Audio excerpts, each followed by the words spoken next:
Bonjour à tous, on se retrouve aujourd'hui pour une vidéo un petit peu spéciale puisque j'ai décidé aujourd'hui de vous parler de mon premier achat de sac de luxe. Je vous avais dit ça dans un daily look en fait cet été que je cagnotais depuis un certain temps, que j'avais l'intention d'acheter un sac de luxe et vous avez été très nombreuses à me demander si j'allais faire une vidéo, lequel serait-il, etc., etc. Je savais pas trop si j'allais faire cette vidéo, mais je me suis dit que finalement ça serait une bonne vidéo. D'abord pour celles qui voudraient sauter le pas de s'en prendre un d'ici quelques temps, comment j'ai fait entre guillemets, comment j'ai fait ma sélection, mon choix, etc. Donc jusqu'à présent, il y a quelques temps de ça, je me suis dit que j'allais arrêter d'acheter des Darel, des Dreyfus, etc. Parce que ça représente une vraie somme, que je m'en lassais relativement vite, que je les revendais et du coup, évidemment, je perdais de l'argent. Et j'avais envie d'avoir quelque chose de peut-être plus haut de gamme. Non pas que je trouve que les sacs Darel ou Dreyfus ne soient pas beaux. J'en ai et il y en a que je vais garder, que je ne vais pas revendre. Mais j'avais envie d'avoir quelque chose de plus durable, de plus long terme, de plus... quelque chose de plus haut de gamme. Donc j'avais remarqué, j'avais noté plusieurs sacs que je voulais aller voir parce que c'est vrai que c'est pas évident de se rendre compte sur internet, on est bombardé de photos Instagram, Pinterest, etc.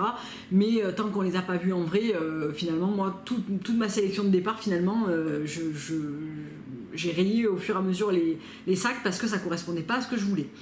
Donc je vais faire un peu de blabla avant de vous montrer lequel est-il. Donc alors comment j'ai fait grosso merdo, parce que vous m'avez dit oui mais alors comment tu fais pour cagnoter, etc. Donc il y a plusieurs pistes. J'ai fait plusieurs cagnottes en fait. J'ai fait la cagnotte pour mes chaussures, j'ai fait la cagnotte pour le trench Burberry. La cagnotte du sac, ça a été une comment s'appelle ce challenge cagnotte là, le 365D challenge cagnotte, enfin un truc comme ça. Donc le principe est simple, vous prenez un calendrier et vous mettez l'argent qui correspond à la semaine, c'est-à-dire semaine 1, 1 euro, semaine 2, 2 euros, semaine 52, 52 euros. Donc en fait moi je ne l'ai pas fait sur une année civile, je l'ai pas faite complètement d'ailleurs puisque j'ai acheté le sac un peu avant. Je l'ai fait de mai de l'année dernière à avril, un truc comme ça, enfin voilà. Donc en fait moi globalement je faisais pas forcément selon le numéro de la semaine, mais voilà, quand j'avais 20 euros et que je les avais pas dépensés en conneries chez Zara ou chez Emma ou je sais pas trop quoi, je les mettais dans ma cagnotte et je rayais par rapport à la semaine de l'année. Et ensuite j'ai vite dressé énormément. Quasiment tous les achats que j'ai pu faire en dehors de l'apport de la cagnotte, ça a été fait qu'avec du vide dressing. Parce que j'ai beaucoup vendu d'abord autour de moi. J'avais une très grosse collection de sacs Darel, etc. dont j'ai voulu revendre parce qu'en fait je sentais qu'à partir du moment où j'allais avoir celui-là, je n'allais plus les mettre autant. J'ai gardé pour l'instant le Darel noir, le Bouchy, qui est un sac un peu tout terrain que je me garde comme ça, le C by Chloé rose pâle, mon camel de chez Abaco que je ne vendrai jamais parce que voilà, il a vieilli avec moi et voilà, j'ai un amour particulier pour ce sac, mais j'ai ma petite pochette Dior et j'ai une pochette comptoir. Voilà. Et tout le reste, je l'ai vendu. Il y a toujours le C by Chloé bleu à vendre d'ailleurs sur mon vide dressing et j'ai mis beaucoup de choses sur Vinted et j'ai aussi vendu autour de moi. Donc ce qui m'a constitué une très grosse cagnotte. En fait, j'avais pas réalisé quand j'ai avant de trier autant qu'il y avait autant de potentiel dans du vide dressing. Donc oui, il y a un vrai potentiel dans du vide dressing. Et j'ai aussi décidé d'acheter beaucoup moins de vêtements parce que je suis arrivée, je pense, à une maturité dans mon dressing qui me convient, avec des belles pièces, avec des choses variées, finalement pas forcément hyper pointu mode, mais je m'en fiche, ce que je veux c'est quelque chose avec du style, mais pas forcément la tendance du moment qui est finalement assez éphémère, dans lesquelles jusqu'à présent j'ai mis de l'argent et je m'en suis vite lassée et j'ai revendu, donc une perte d'argent finalement. Donc c'est sûr qu'il y aura moins de hauls sur ma chaîne, etc. Mais il y aura globalement plus de vidéos mode. Il y aura moins de hauls, mais il y aura plus de mode. Parce que plus d'idées aussi pour assortir correctement, vous proposer des tenues, accessoiriser, enfin différemment, etc. Donc voilà comment j'ai fait pour cagnoter jusqu'à présent. Alors quels étaient mes choix au départ de sacs? J'étais partie sur... Il y avait deux sacs qui m'obsédaient vraiment. Il y avait la pochette métisse de chez Louis Vuitton. Alors Louis Vuitton, c'est quelque chose qui m'a... J'en ai eu deux, je les ai revendus assez vite parce qu'à Marseille, ça a été une espèce de déferlante il y a 10 ans de Vuitton, faux, vrai, peu importe, porté avec un jogging, c'était vraiment du grand n'importe quoi. Ça a beaucoup desservi la marque, je pense, qu'il y ait autant de faux, autant d'usages pas très classieux en fait utilisés. Enfin, Vraiment, c'était devenu une marque très bling bling, très tape à l'œil. Et puis depuis quelques années, on en a vu beaucoup moins. Les prix ont grimpé en flèche. C'est simple, moi quand j'ai acheté mon Speedy 30 en damier ébène, je l'avais payé 400 €. C'était mon premier achat de luxe il y a 10 ans de ça. Et je l'ai revendu 550, il en faisait 675 quand je l'ai revendu et il en fait actuellement 775. Donc il a quasiment doublé de prix. Voilà, donc je pense que ça a beaucoup contribué aussi au fait que les gens en ont moins acheté. Il y a eu moins de faux, il y a eu, je pense, une vraie campagne, une vraie chasse aux faux pour cette marque. Et petit à petit, je trouve que la marque s'est quand même bien repositionnée luxe, propose des choses qui sont très sympas. Et comme je suis beaucoup d'américaines, australiennes, etc. dans ce type de vidéos luxe comme ça, elles sont très friandes en fait de Vuitton. Et cette pochette Métis, je la voyais partout. Et je la voyais vraiment comme le compagnon idéal en fait de chaque jour. Mais voilà, autant j'aime les belles choses, autant j'aime pas que ça soit des choses trop reconnaissables. Et Vuitton, c'est vrai que c'est très rentre dedans, c'est très Vuitton quoi. Voilà, on voit tout de suite un Vuitton, on le voit de loin, on le remarque vite. Et je suis pas, j'aime pas tellement qu'on me dise ah bah, t'as un Vuitton, t'as un ceci, qu'on pointe vraiment la marque comme ça. Il y a des marques c'est obligé, voilà. Mais c'est vrai que je le trouvais un petit peu, je la trouve très belle cette pochette. Mais je suis allée la voir, je suis tombée sur une vendeuse très très gentille chez Louis Vuitton qui m'a fait essayer plein de modèles, notamment le croisette que je trouvais très joli en damier azur, la pochette métisse, j'ai regardé aussi les portefeuilles, etc. Et puis je suis repartie parce que j'étais pas complètement convaincue. Ensuite, il y avait les Chloé. Alors, les Chloé, j'avais vraiment deux Chloé en tête qui me plaisaient énormément. C'était le Drew, donc c'est le modèle emblématique, voilà, que je voulais en petit modèle. J'avais déjà dans ma tête quelque chose de très précis où je le voulais en nude, etc. etc. Et j'avais vu le Faille qui me plaisait énormément et que je trouvais très très beau en bordeaux, qui est la couleur de cette année, en noir, en motigré, qui est la couleur grise de chez Chloé, assez emblématique. Donc je me suis rendue au Printemps du Terrasse du Port, il y a un petit corner Chloé qui est pas très grand mais voilà qui est suffisant pour se faire une idée. Et je trouve que le modèle le plus petit était trop petit, le modèle trop gros était trop gros, la chaîne devenait un petit peu blessante si on mettait trop de choses dedans.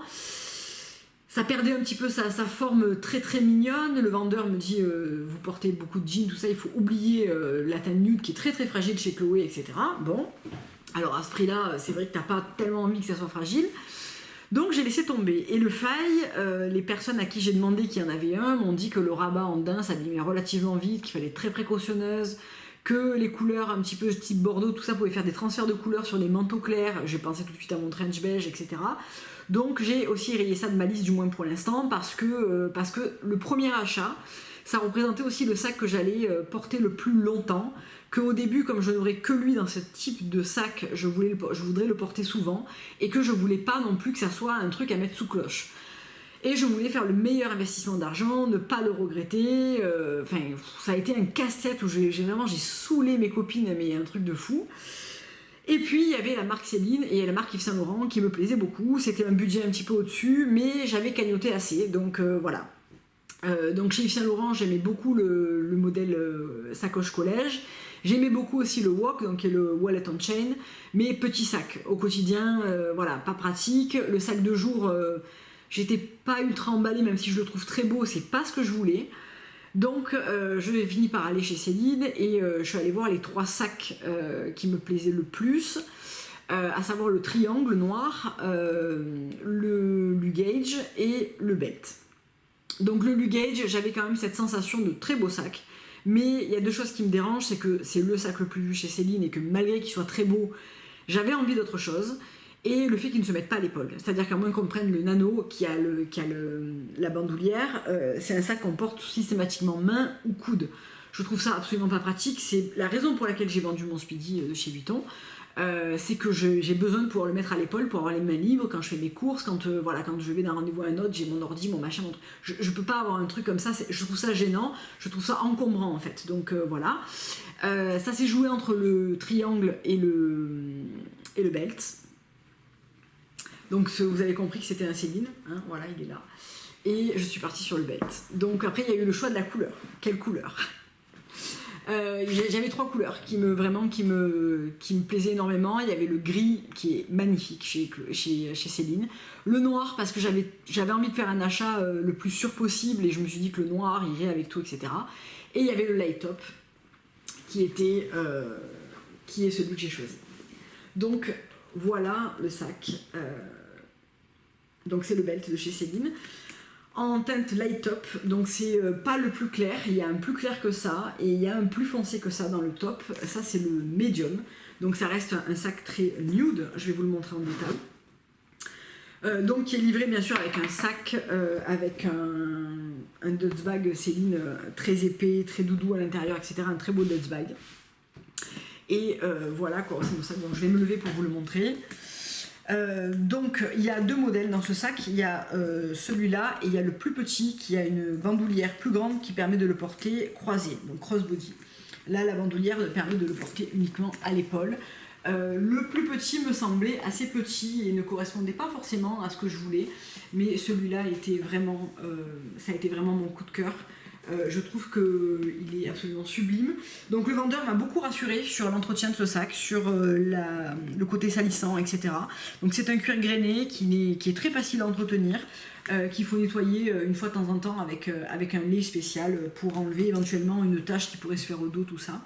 Mais il m'a dit surtout qu'il n'était pas fragile et que je devais vivre avec, parce que c'est vrai que quand on fait ce type d'achat, quand on met cette somme-là dans un sac, j'ai pas eu envie de le sortir tout de suite, j'avais très peur. Voilà, c'est pas un achat que je peux faire tous les jours, c'est un achat qui m'a demandé des sacrifices et j'avais envie de le garder, j'ai envie de le garder le plus longtemps dans cet état neuf quoi.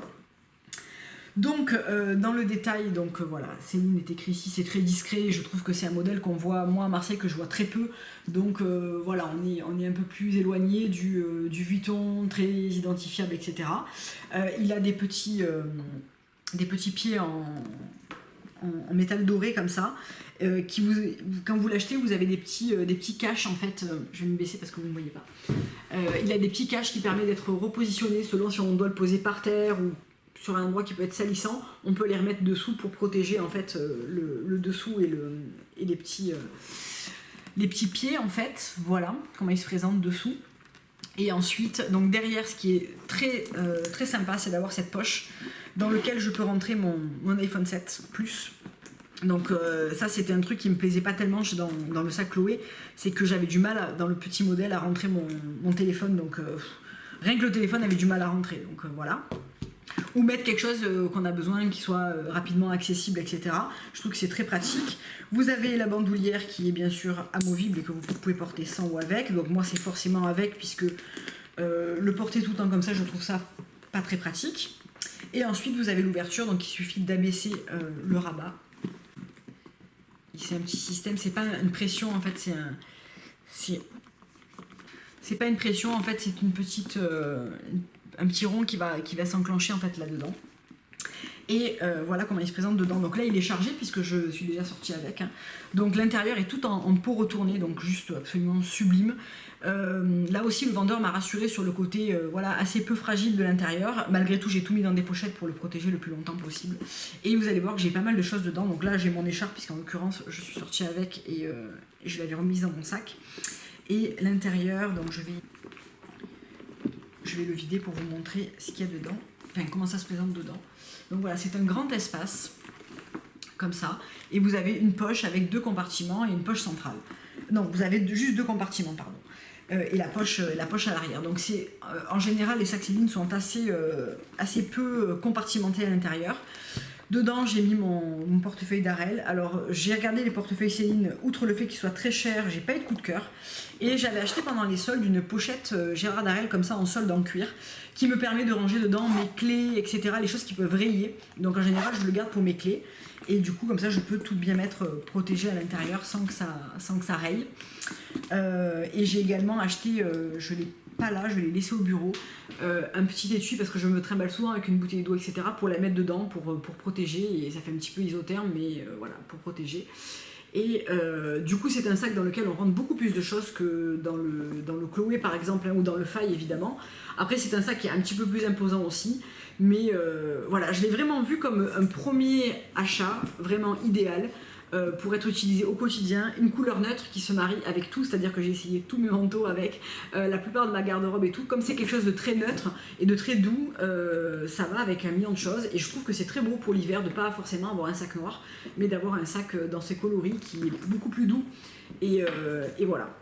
Et en fait, quand j'y suis allée, du coup, je suis tombée sur le trotteur en mini, qui est absolument magnifique. C'est vraiment un très très beau sac qui est assez compact et plus petit, donc qui est un peu dans la veine du Chloé en fait pour le côté petit sac pratique, etc. Mais je le trouve moins fragile, un peu mieux agencé. Il y a un compartiment pour les cartes à l'intérieur et tout, dans le gris.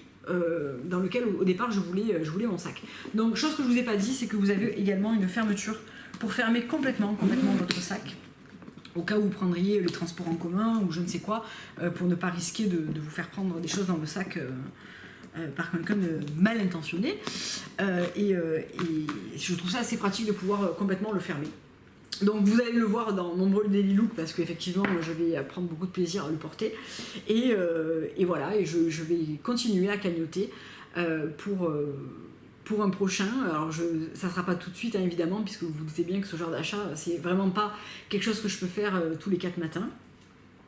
Mais voilà, j'ai eu beaucoup de mal à réaliser que j'avais franchi le pas et que j'avais acheté ce sac et qu'il était à moi, et que une drôle de sensation, et un peu de plaisir, beaucoup de plaisir mélangé à un petit peu de culpabilité, parce que quand même, même si j'avais la somme, même si ça n'entache pas mon budget quotidien, c'est que je l'avais fait par la cagnotte et par le fait de vendre, etc. Ce qui est beaucoup plus simple pour dépenser ce type de somme que si on le dépense dans son budget quotidien, à moins d'avoir les moyens évidemment.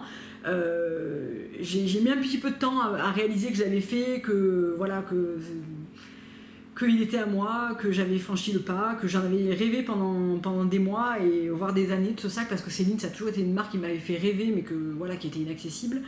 Et c'est vrai que maintenant je pense que je risque de pas beaucoup m'acheter de sacs, ça c'est sûr, mais que je me redirigerai vers ce type de marque pour avoir dans 10 ans ou dans 15 ans une belle collection de sacs de ce type.